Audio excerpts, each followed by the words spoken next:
Oh boy, oh boy, oh boy, oh boy, oh boy. Welcome to the Completely Unnecessary Podcast for Wednesday. That was a habit. We haven't done a non-Tuesday in a while. Wednesday, May 27th, 2020, alongside Ian Ferguson. I am Pat Contry. Today on the show, we'll be talking about lots of topics. Pac-Man's 40th birthday passed a few days ago, 4 days ago. Empire Strikes Back turns 40. A G2A update. We have a Q&A. We have a Patreon poll. We have a lot in the intro. And our good old buddy Zack Snyder comes back potentially in a topic.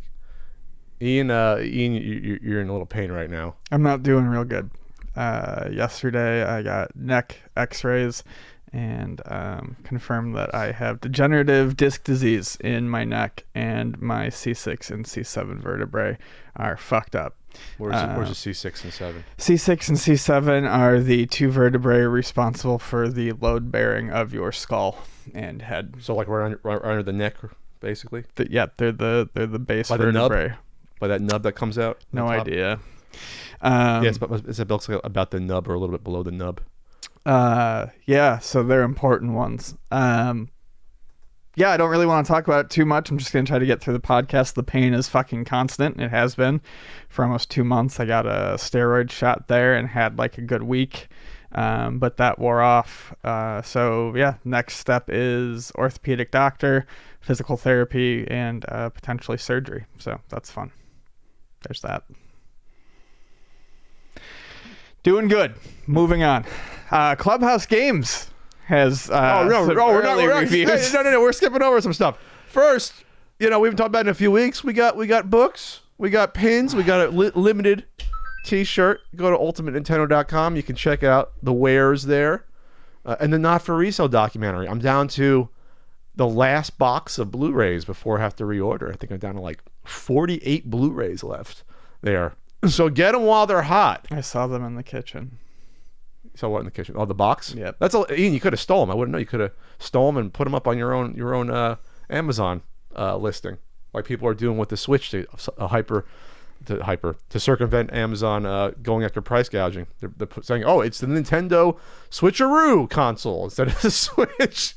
Making their own listings, because on Amazon you can make listings of anything you want as long as you have a UPC number, and those are basically free. They don't cost anything. And that's Amazon crazy.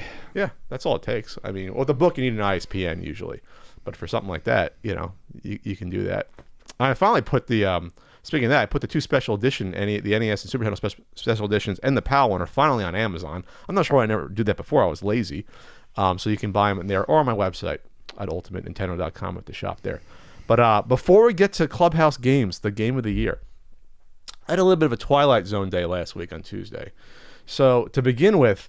We had the podcast as normal, but before the podcast, I had a little trip to the men's room. Might have bidetted, maybe not, and I dropped my phone on. I have that sort of not tile, but the stone slabs floor sort of thing.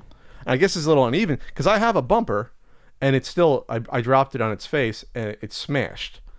And I've had cell phones for 16 years, and it's only twice that I messed up the face of my phone ever. Now it's like literally right before the podcast. I was annoyed because I was like, I felt I was in a good mood. I'm going to have a good day. So I felt like it was a Twilight Zone episode, like the one where, time stops. Mm-hmm. The thing, something breaks in the clock and the time stops. It was something weird happened that Tuesday because we did the podcast, and I think that went somewhat well, right? The podcast last week? Sure.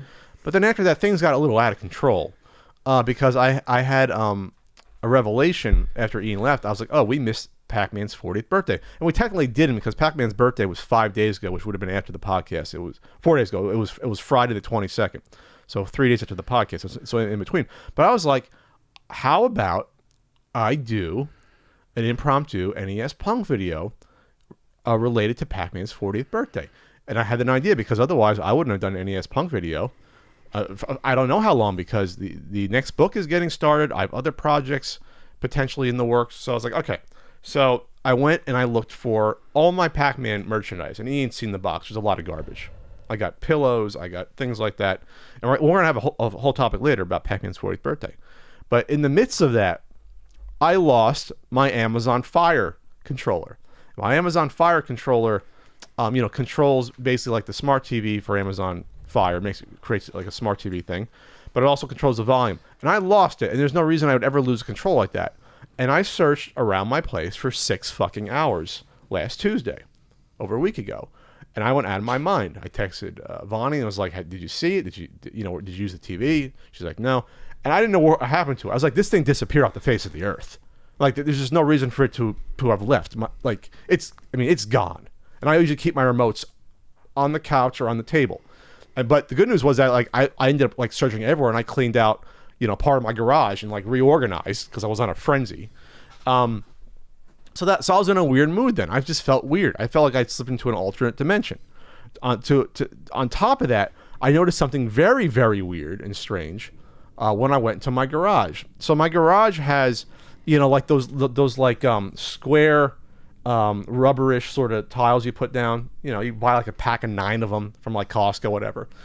And there's a particular square that's 2 away from my heavy bag. And I usually stand there when I'm using the heavy bag.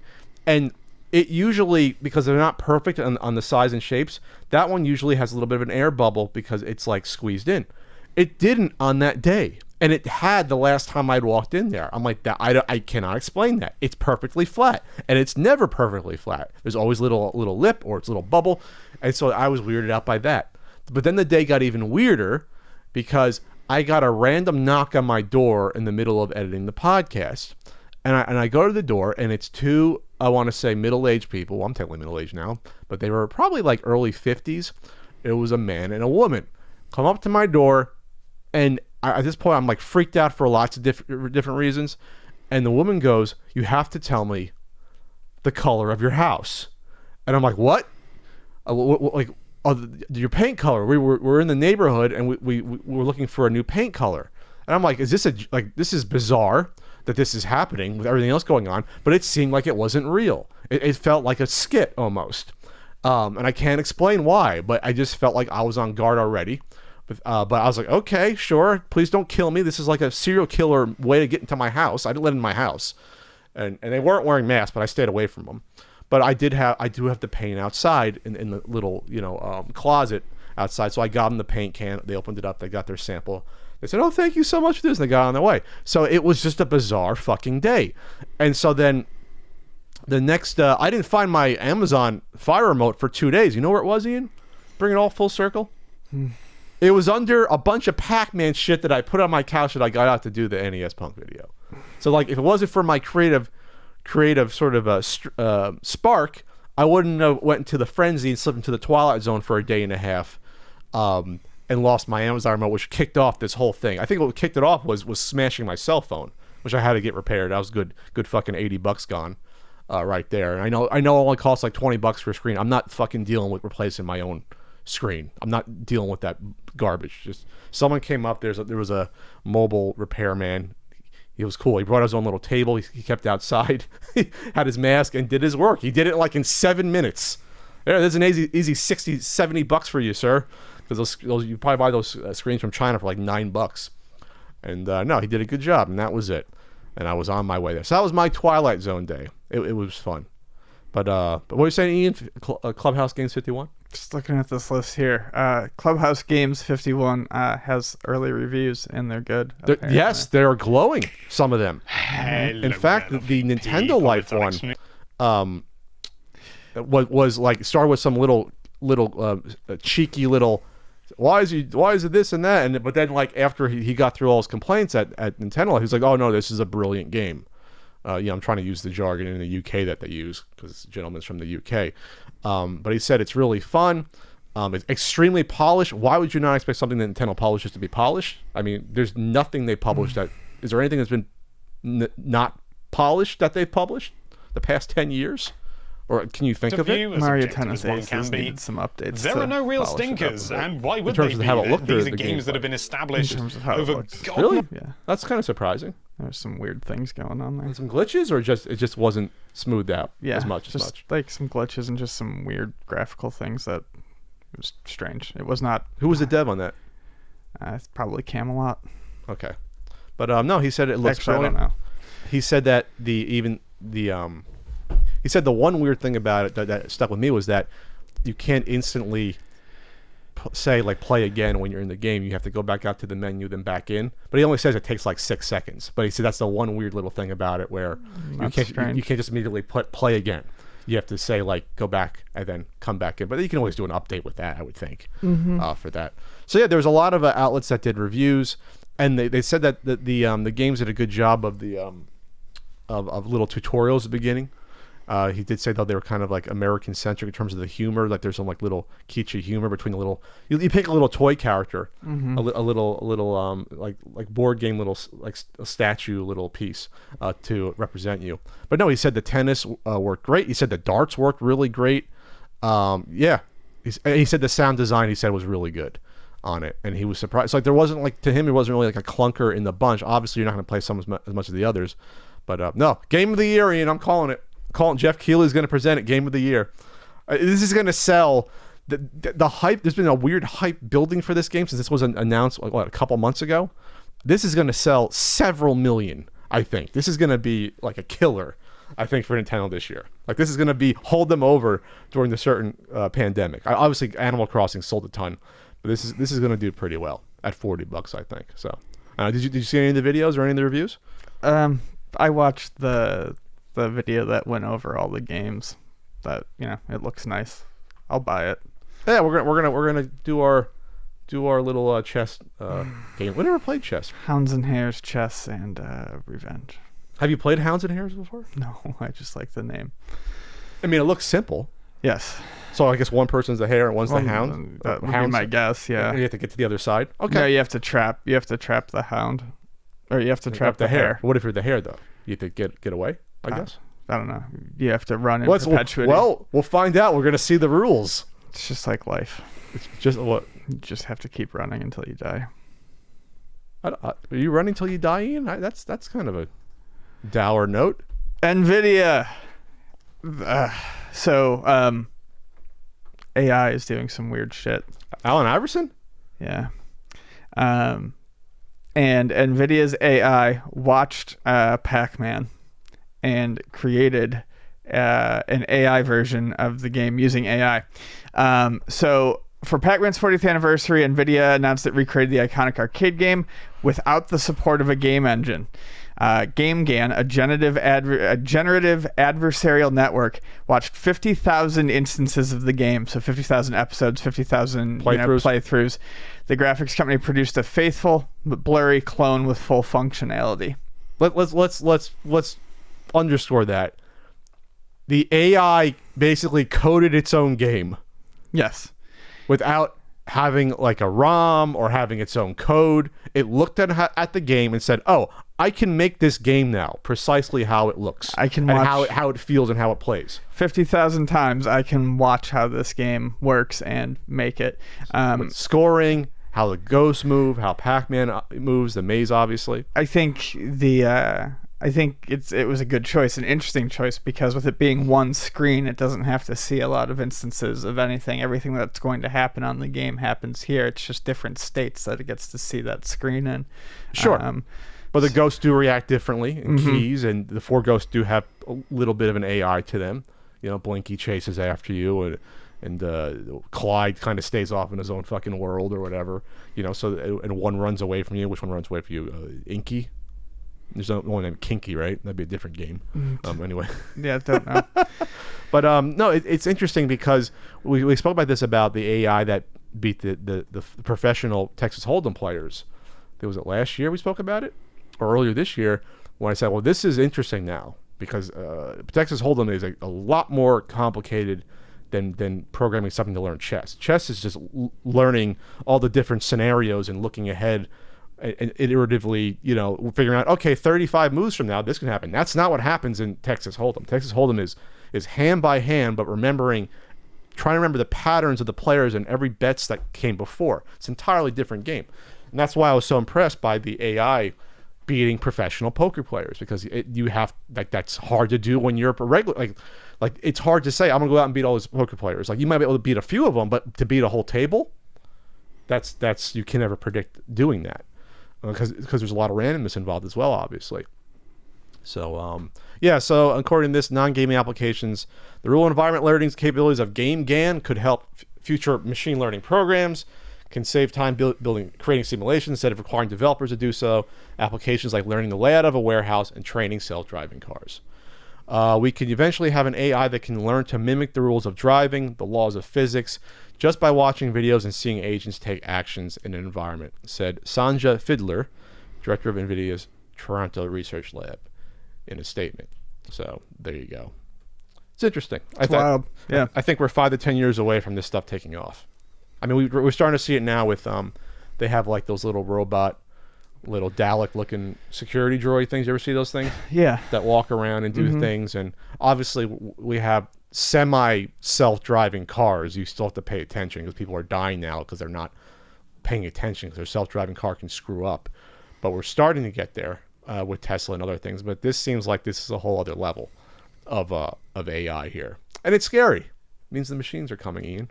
Giant Pac-Man machines that they're going to program.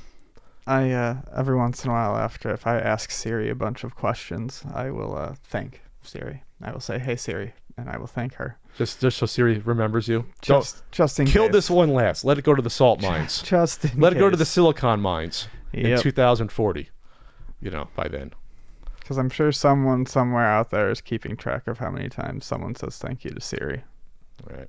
Yeah, I'll skip that topic. I'm not in the mood to be in a bad mood right now because of a sleazy CEO. Formula E driver was caught cheating after he got a professional gamer to drive his car in a virtual racing contest. This is funny to me. Just because, like, you didn't think this would be found out.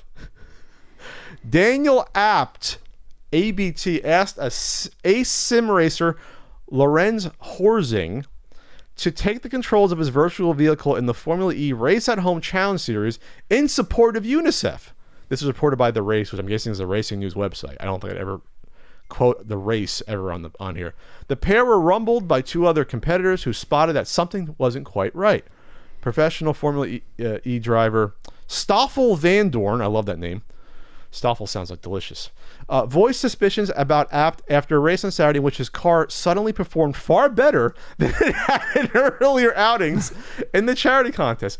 Really not happy here because that was not Daniel driving the car himself, Van Dorn said on his Twitch stream after the race. Really ridiculous. I'm questioning if it was really Daniel in the car.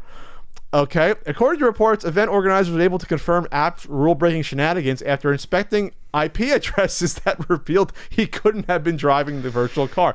In addition, a Zoom live stream comprising 20 of the drivers showed someone who shouldn't have been Abt in a sim rig, but who should have been Abt, but whose face was blocked by an object near the camera. Oh my god! You can't make this up. What are you gonna put a plush animal, like a little dice hanging over the wheel?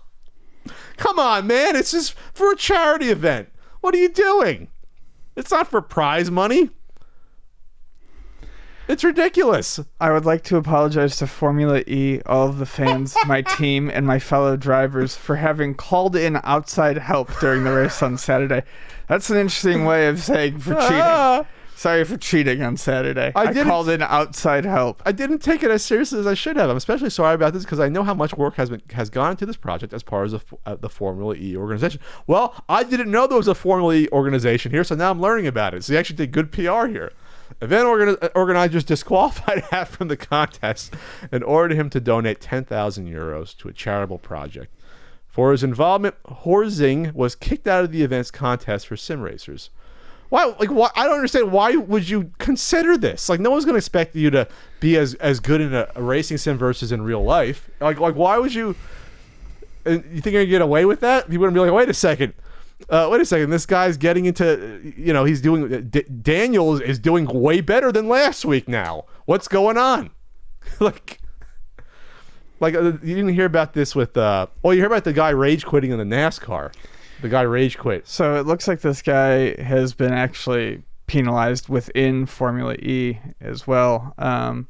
Formula E is actually a real race. It's an actual race. It's electric Formula One cars. Sure, okay, I get that. Oh, yes. So it's electric. Okay. So this is a virtual. So this is essentially, it's like we were talking about with the NASCAR. It's the same thing. No, I get that. I just never heard of virtual Formula E. Gotcha. Okay. But yeah, it looks like he's been dropped from Audi. His Audi drops him for using a ringer during virtual Formula E race. Daniel, what are you doing, buddy? What do you like? You're a professional race car driver. That's like, it's so hard to get to that point. It's for fucking charity. It's a charity event. You're not like, it just boggles my mind. That's my new term for the past few weeks. I don't understand how people think they can get away with this, or why would you risk it? You show up, you race. Hey, crash your damn race car. You don't want to do it. Just crash it in a couple of laps. No one's gonna care. Just do that. Rage quit at least. You wouldn't. It's horrible. The guy from the NASCAR driver, or I think it was NASCAR or IndyCar, I forget. He lost sponsors from just rage quitting and not completing the event. It's like, holy shit, dude! It's a video game. Yeah. Like, what are you doing? Well, in that case, that wasn't a charity thing. That was part of whatever they decided to do. So now you're just being disrespectful to the whole organization, the other drivers. They're trying to keep interest. Now they're doing real races again. They started doing that this past weekend or past week. They started doing real races with empty stadiums. So they're trying to get back to normal. As an aside, the NHL decided we'd cut the season at 71 games, and then they're going to do a 2014 playoff. They said that's what we're doing. We're going to cut the season short, go straight to the playoffs with, I guess, play-in tournaments and games. The NBA is now targeting, I believe, late July as a solid comeback, and they're not sure about the format.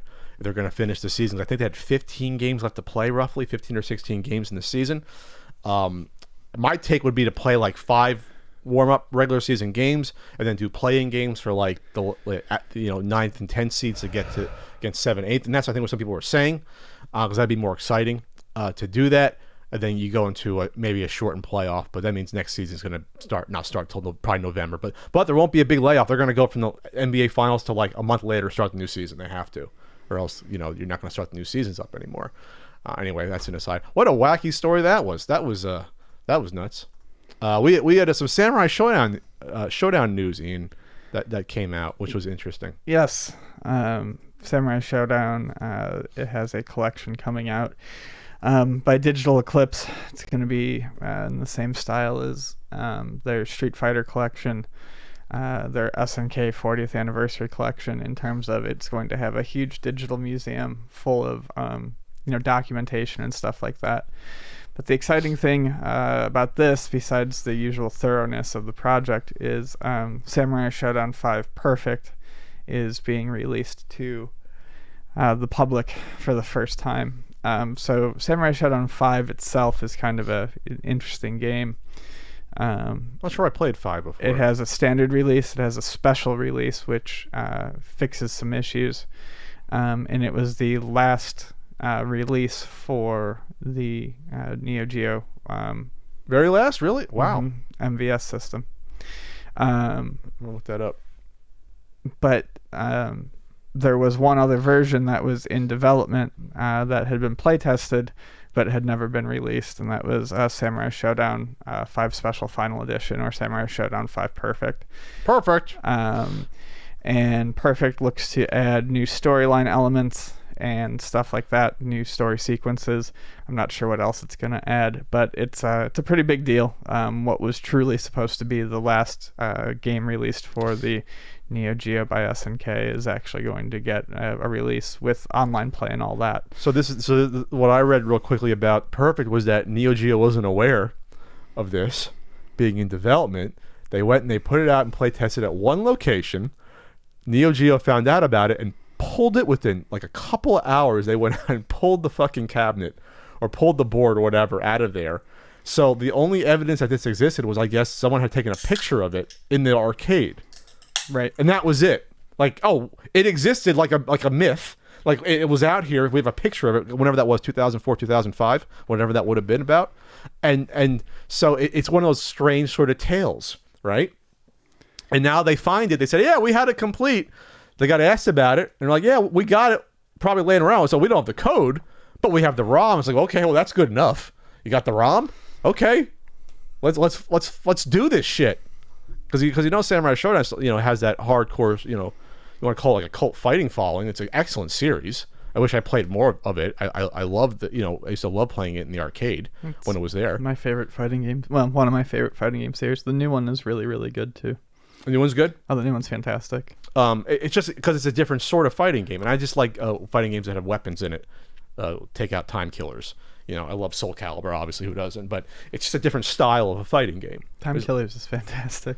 It's fantastically bad, yes. It's one of those games where you had to play it, but then you're like, this is the peak of bad Street Fighter clone games of the 90s. It's just the peak. I mean, I know there was wars, but it was bad. I play the Genesis version with my friend Lincoln from time to time. Is it pretty accurate, the Genesis version? You need 5 buttons, though, because you need a fucking head button and the limb buttons. Yeah, I mean, we use the 6 button pads to play. But then you can't organize it like the 5, like in the arcade was, the head in the middle. Yeah. But blocking was back. That's right. There wasn't a block button. But it was set up like Street Fighter. You had like one in the middle, 2s in the side. Left, right, and headbutt. And then your special decap move is you just hit all 5 of them at the same time. Was it 5 or 3? It's 5.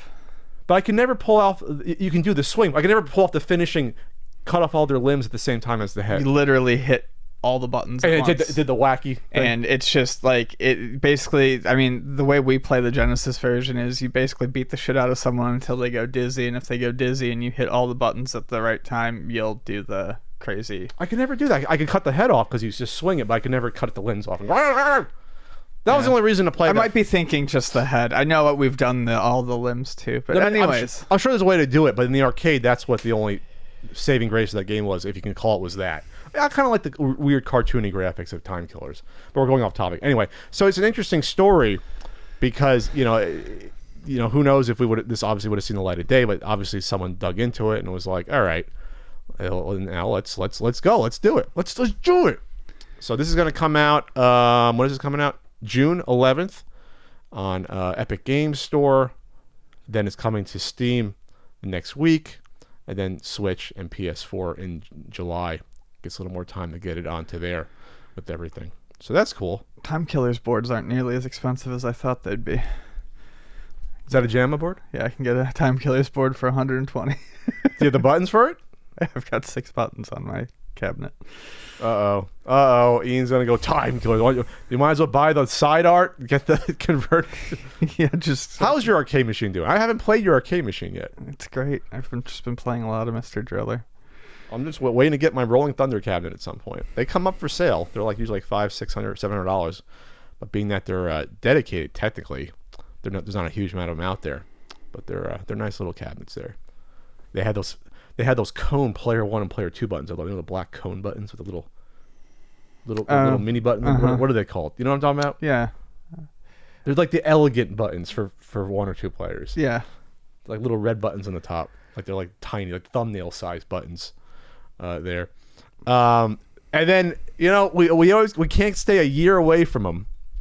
Zack Snyder's Justice League cut was announced to come to HBO Max in 2021. Not Ian's Max, HBO Max. HBO Max is the new streaming service that's going to compete with Netflix and Hulu, and they got some heavy hitters lined up, and they're also funding Sesame Street going forward. So good for them to do that.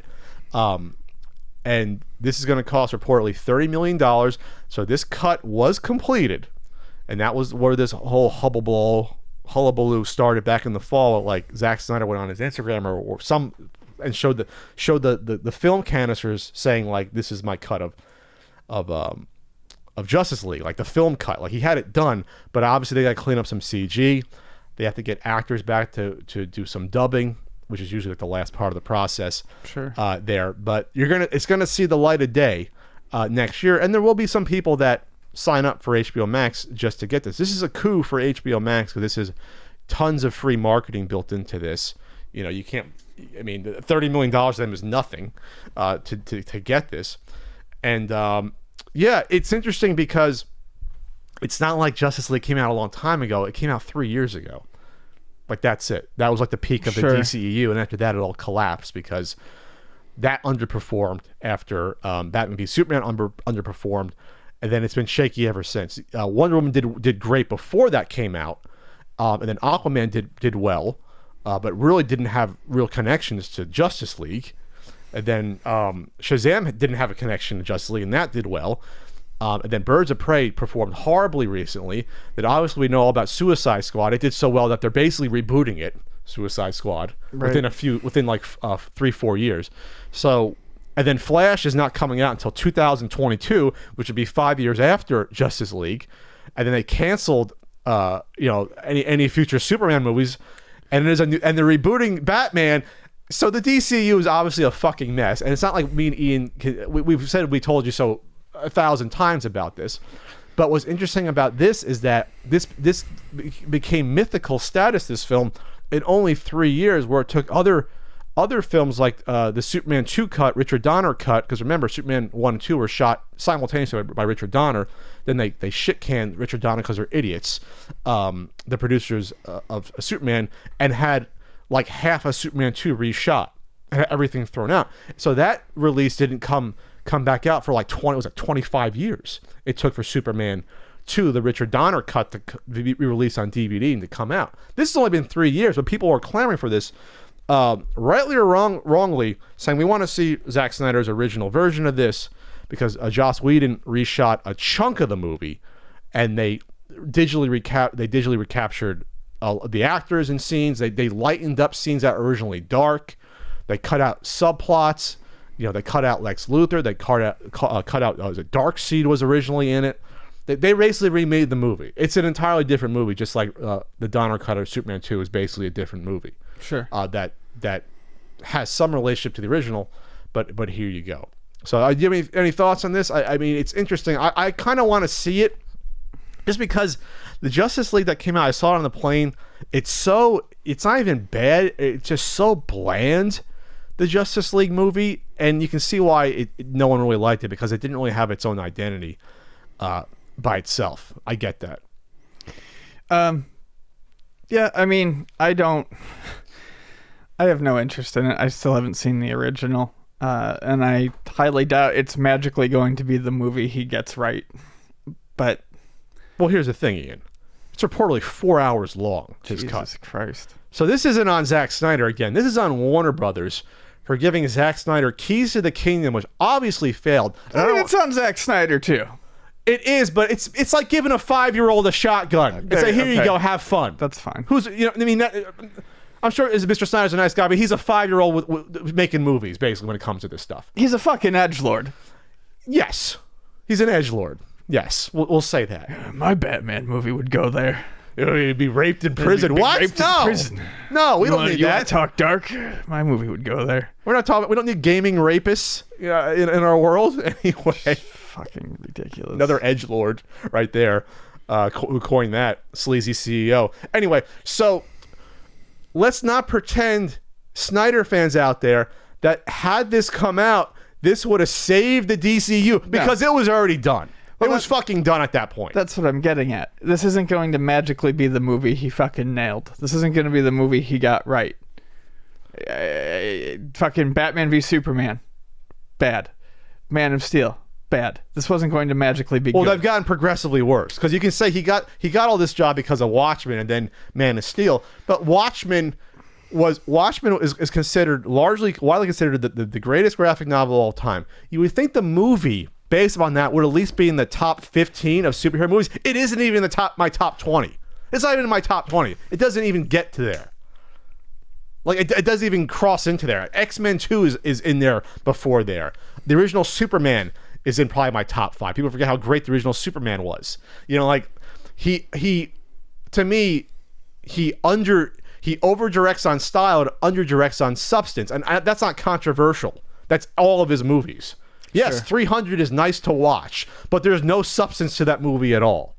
I'm not going to bring up Dawn of the Dead. That's a nice little watch. I saw that in theaters. There's no substance to that movie compared to the original Dawn of the Dead. Sure. It's just, it's flashy, zombie movie. It looks artistic. I don't know about the one that you hate. The one with all the anime women one. I don't know if you like. Oh, Sucker Punch? Yeah, Sucker Punch. Like, I have no idea if that's even decent. But the point is that when you're doing a cinematic universe, you have to have substance laid down. The barest of substance and not just style. Or people like me are like, I don't want to watch this. I mean, I try to sit through Batman v Superman, and I've seen like chunks of it here and there whenever it's on TV. It's a chore to watch that movie. It's a chore. Sure. to sit through it. You don't watch it and say this is a comic book movie, or even graphic novel movie. So when you give that person the keys to a multi-billion-dollar kingdom, and it falls flat in your face, don't think that the 4-hour supercut would have saved it, because it's not like they would have released a 4-hour cut anyway. They wouldn't have released a 3-hour cut in theaters. No, it would have been 2 hours and 25 minutes. Or 2.5. So it would have been a cut anyways. This is just a fucking masturbatory dream project. Who approved the budget to go and shoot a 4-hour movie? Because Endgame was 3 hours, and that was long in the tooth, but that was like the most I could have sat through. In Avengers, it was like 3 hours. I mean, it used its time well enough, but it's like, come on, man, what are we doing now here? Let's get this over with. Pat's got to take a piss. He got a giant size soda here. But am I interested in watching this though? Yes, because there's like supposedly Green Lanterns show up in this. For parts of the week, or Martian Manhunter is in this supposedly, and Darkseid's in it, and Luthor's in it because he was in Batman v Superman. So it would be nice to see an original director's vision completed, because it is a shame when that gets pulled away from them. Supposedly there's a director's cut of the original Suicide Squad with David Ayers that was pulled away. That won't be any better because Suicide Squad was awful with what they had anyway. So yeah, you can maybe sort of smooth out the original director's vision. It would not have set the world on fire, the Zack Snyder cut. Sure. Batman v Superman did awful with critics. It underperformed. We know that. That's why this universe was taken away from him. A Zack Snyder universe Wonder Woman would have been awful to watch, or Aquaman. Oh God, those movies were a little more upbeat. A Zack Snyder Wonder Woman would have been brutal. Would have been terrible. Yeah. Or Flash. Like Flash is like an upbeat, zany character. It would have been terrible to watch. So it's coming to HBO Max. There you go. Not Ian's Max again. So anyway, well, that's it for our 37-minute long intro there, and I didn't think we'd get that long. You ready to go for the main podcast topics? If you're watching on YouTube, remember this is an audio podcast as well. Go on Podbean, Google Play, Stitcher, iTunes, search for Completely Unnecessary Podcast, or go to cupodcast.podbean.com and listen to the rest of it while Ian fingers his finger handheld was it Miss Pac-Man or Pac-Man game? It's a Pac-Man 40th anniversary Tamagotchi, which is why I'm holding it, because that's our next topic.